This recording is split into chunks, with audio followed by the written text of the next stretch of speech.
Welcome back, everybody. If you've ever worked in customer service before, you know that sometimes you have to deal with some interesting people. Well, today we've got 15 people who basically left their brain at home before they decided to go shopping. I worked at a cinema for a few years. The customers were challenging, to say the least.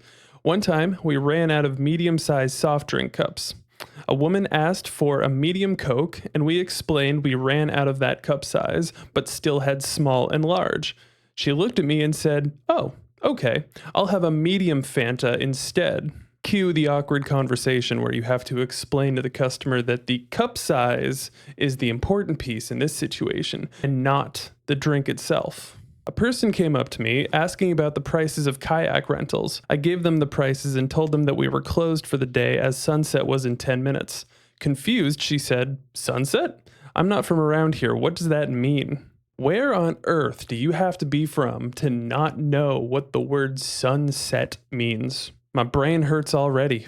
I'm a hotel night auditor. I had a guest come late night, very early morning. They had just made a reservation online, and since it was after midnight, the reservation was technically for the next night. I told them I could either check them in right now and we would have to charge for 2 nights, or they could check in at 3 p.m. and only pay for the 1 night. The guest asked, "Can I check in at 3 p.m. now?" I'm trying to remember how old I was when I learned the difference between AM and PM, but something tells me this customer never really grasped that concept. Once I had a lady buy 5 bags of paper rolls for coins that held about a dozen of each denomination. After she bought these for $1 a piece, she just stood there. I asked her what she was waiting on, and she replied, "Just waiting for you to tell me where I take these for you to fill."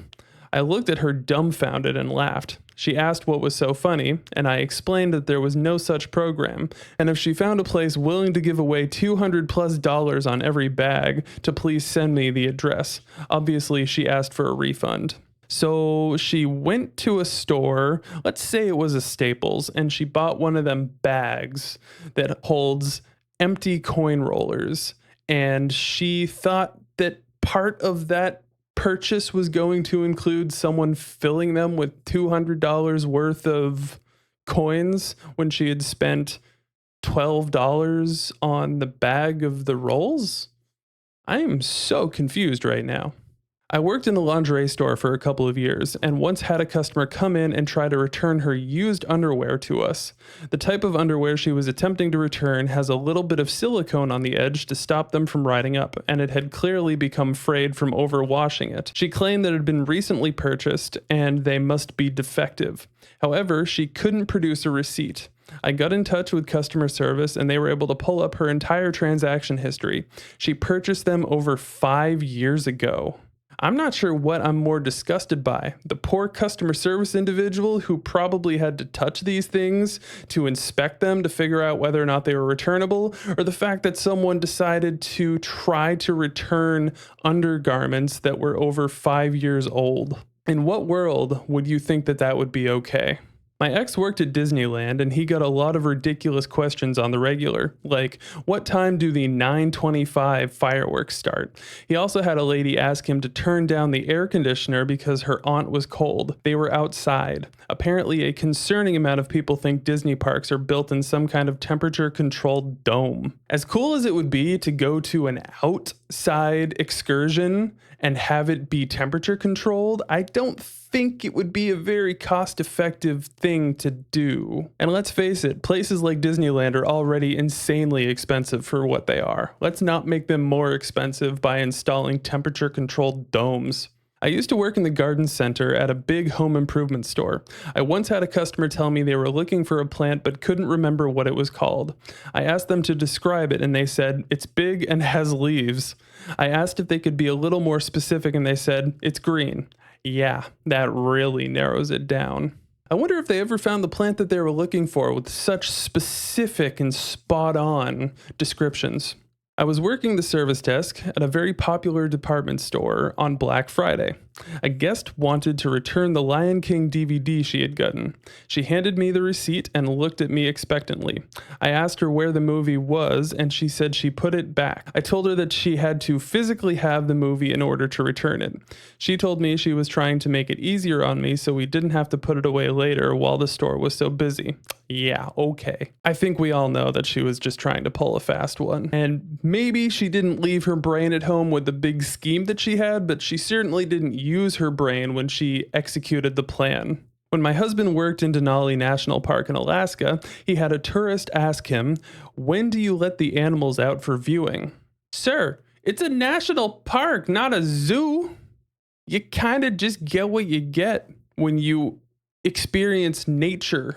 I worked for a large craft retail chain. A customer once asked me to make a paper ball. When I asked her to clarify, she looked at me like I had sprouted horns. Then she snapped at me, saying, "Like origami, duh." I informed her I did not know origami, but we had books and kits she could purchase. She scoffed and said, "How did you ever get a job here if you can't even make a paper ball?" Guess I missed that training day. Isn't the point of going to a craft store to purchase things so that you can be a crafty person yourself? I used to work at a coffee shop and had a customer order a pot of tea. So I picked up a teapot and started filling it. She shouted, "No, don't touch it with your dirty little hands." I then tried to explain that I couldn't make her tea without touching anything. She did not like that and demanded to speak to my manager. Well, unless her manager has the ability to move items around with their mind and not their hands, I'm not entirely certain what she was expecting. And I would really, truly love to know the answer to that. I worked for Ulta and encountered my fair share of interesting customers. My personal favorite was an older woman looking for a hand cream that would reduce the look of wrinkles.